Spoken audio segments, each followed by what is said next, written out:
بسم اللہ الرحمن الرحیم۔ السلام علیکم معزز سامعین، میرا نام ہے محمد افضل اور آپ دیکھ رہے ہیں اسلامی معلومات افضل کے ساتھ۔ آئیے چلتے ہیں اپنی اگلی قسط کی طرف۔ ویڈیو شروع کرنے سے پہلے گزارش ہے چینل کو سبسکرائب ضرور کر دیں، شکریہ۔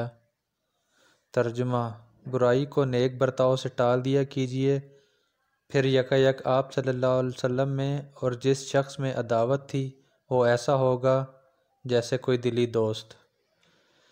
ظلمتوں کے طوفان میں کیا کرنا چاہیے، دشمنوں سے کیسا برتاؤ ہونا چاہیے اور بیزار دلوں میں اسلام کو کیسے بسانا چاہیے، یہ آیت انہی سوالات کا جواب ہے۔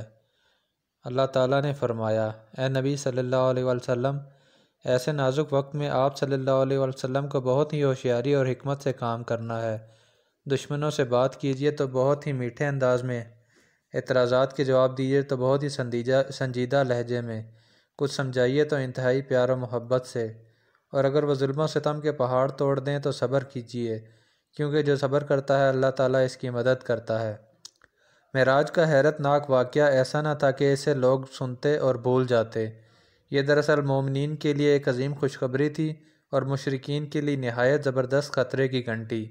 یہی وجہ ہے کہ اس کے بعد انہوں نے آپ صلی اللہ علیہ وسلم کے خلاف کھلم کھلا اعلان جنگ کر دیا اور طے کر لیا کہ کسی کے ساتھ ذرا بھی رعایت نہیں کریں گے، مسلمانوں سے ہمیشہ لڑتے رہیں گے اور انہیں گھیر گھیر کر ستاتے رہیں گے، یہاں تک کہ وہ گھبرا کر محمد صلی اللہ علیہ وسلم کا ساتھ چھوڑ دیں اور ان کی دعوت اور تعلیمات سے بیزار ہو جائیں۔ رسول خدا صلی اللہ علیہ وسلم ساری اذیتیں جھیلتے رہے اور ان کے لیے سراپا خیر و رحمت بنے رہے۔ عرب میں 3 مشہور بازار تھے: بازار عکاظ، بازار مجنہ، بازار ذی مجاز۔ حاجی ہر سال مکہ جانے سے پہلے ان بازاروں میں جاتے، آپ صلی اللہ علیہ وسلم بھی وہیں تشریف لے جاتے اور ان سے ملاقاتیں کرتے۔ منی اور عقبہ جاتے ہوئے بھی حاجیوں کے قافلے جس جگہ ٹھہرتے، آپ صلی اللہ علیہ وسلم وہاں جا کر ان سے ملتے اور ان کو دین کی دعوت دیتے اور قرآن کی وہ آیتیں سناتے جن میں شرک کے انجام بد کے ڈراوے اور ایمان کے حسن انجام کے وعدے ہوتے۔ پھر آپ صلی اللہ علیہ وسلم ان سے مدد کے لیے کہتے۔ آپ کی خواہش تھی کہ قریش کی بدسلوکیوں سے نجات مل جائے تاکہ آپ آزاد ہو کر دین کی دعوت دے سکیں اور رب کا بھیجا ہوا پیغام پہنچا سکیں، لیکن آپ اسی طرح دعوت دیتے اور لوگوں کو دین کی طرف بلاتے رہتے۔ یہ قریش کو کب گوارا تھا جانثاروں کی تعداد بڑھے اور مددگاروں میں اضافہ ہو، یہ انہیں کب برداشت تھا۔ چنانچہ آپ صلی اللہ علیہ وسلم کہتے جاتے تو ابو لہب یا دوسرے غنڈے بھی پیچھے ہو لیتے، اور کسی کو دعوت دیتے تو یہ فوراً تردید کرتے اور ہونٹ چبا چبا کر کہتے: بھائیو، یہ تو جھوٹا ہے، جادوگر ہے، خود بھی گمراہ ہے اور دوسروں کو بھی گمراہ کرتا ہے، دیکھو اس کی باتوں میں ہرگز نہ آنا، اس کی ایک نہ سننا۔ چنانچہ قافلے والوں نے کانوں پر ہاتھ دھر لیے، برا بھلا کہا اور چہرے پھیر لیے۔ سینکڑوں انسانوں میں بس چند ہی ایسے تھے جنہوں نے آپ صلی اللہ علیہ وسلم کی باتیں سنی اور تسلیم کی۔ انہی خوش نصیبوں میں طفیل دوسی رضی اللہ تعالیٰ عنہ بھی تھے۔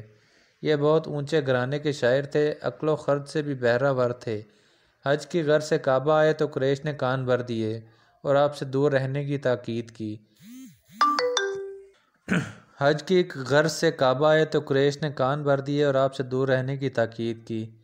ان کو قریش کی باتوں پر یقین آ گیا اور طواف کرنے چلے تو کان بند کر لیے کہ مبادا کہ آپ صلی اللہ علیہ وسلم کی کوئی بات سن نہ لیں۔ وہاں آئے تو آپ صلی اللہ علیہ وسلم نماز پڑھ رہے تھے۔ طواف کے دوران پاس سے گزر ہوتا تو کانوں میں کوئی نہ کوئی آیت پڑھ ہی جاتی۔ غور کیا تو وہ آیتیں بہت ہی بھلی لگیں۔ دل میں سوچا، اف میری نادانی، میں تو ایک نامور شاعر ہوں، عقل و ہوش سے مالا مال ہوں، خوب و نا خوب میں خوب تمیز کر سکتا ہوں، پھر اس کی باتیں نہ سننے کے کیا معنی؟ اچھی ہوئی تو بہتر ہے ورنہ ٹھکرا دوں گا۔ چنانچہ آپ صلی اللہ علیہ وسلم گھر آنے لگے تو وہ بھی ساتھ ہو لیے اور انہوں نے آپ کو اپنی پوری داستان سنائی۔ پھر آپ صلی اللہ علیہ وسلم نے قرآن سنایا۔ قرآن سننا تھا کہ دل پگھل گیا اور انہیں ایک قسم کی ٹھنڈک اور راحت محسوس ہوئی۔ پھر آپ صلی اللہ علیہ وسلم نے اسلام کی دعوت دی۔ انہوں نے بڑی جرأت مندی اور حق پسندی کا ثبوت دیا، فوراً دعوت پر لبیک کہا اور عرض کیا: اللہ کے رسول صلی اللہ علیہ وسلم، قبیلہ کا دل میرے ہاتھ میں ہے، ہر ایک مجھ پر جان دیتا ہے اور کوئی بات کہوں تو اسے ماننے کے لیے اپنا فخر سمجھتا ہے۔ میں جاتا ہوں اور ان کو بھی اسلام کی دعوت دوں گا۔ چنانچہ وہ لوٹ کر گھر آئے اور گھر والوں کو اسلام کی دعوت دی۔ سب کو ان پر اطمینان تھا۔ وہ لوگ فوراً ہی تیار ہو گئے اور اسلام لے آئے۔ بعد میں قوم بھی مسلمان ہو گئی۔ سارے عرب میں آپ صلی اللہ علیہ وسلم کا چرچا ہو گیا۔ عیسائیوں کو معلوم ہوا تو انہوں نے آپ کے پاس چھان بین کے لیے ایک وفد بھیجا۔ آپ صلی اللہ علیہ وسلم نے ان کو قرآن کی چند آیتیں سنائیں۔ سنتے ہی ان کے دل دہل گئے اور آنکھوں میں آنسو آ گئے۔ اب ایک لمحہ بھی تاخیر گوارا نہ تھی۔ وہ فوراً ایمان لے آئے۔ جو کچھ آپ صلی اللہ علیہ وسلم نے کہا اس کو تسلیم کیا اور مسلمان ہو کر واپس ہوئے۔ راستے میں ابو جہل اور قریش مل گئے۔